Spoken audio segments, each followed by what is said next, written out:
Sağalmış xora yenidən qayıda bilərmi və ümumiyyətlə bu xora nədir? İstər mədə xorasında, istər 12 barmaq xorası yenidən geri qayıda bilər. Təbii ki, bu xoranı yaradan səbəbdən və müalicənin gedişatından asılıdır.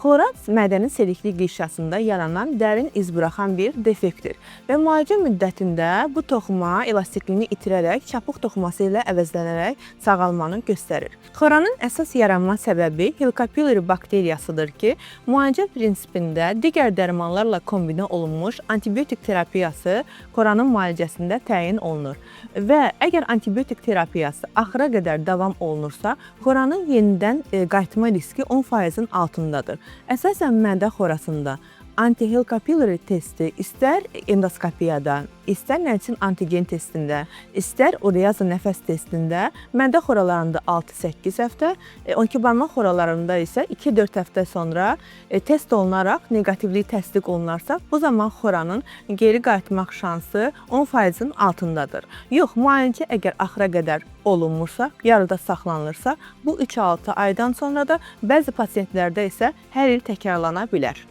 Bundan başqa, siqaret və alkoqol da xoranın müalicə gedişatını ləngidir, eləcə də sağalmasını və yenidən xora riskinin artmasına gətirib çıxardır. Daha sonra çapıqlaşmış xoradan sonra qeyri-müntəzəm olaraq ağrəkəsicilər, nevroloji dərmanlar, mədə turşuluğundan əziyyət çəkən insanlarda, hətta ürək dərmanları, təzyiq dərmanları belə xoranın yenidən yaranma riskini artırır.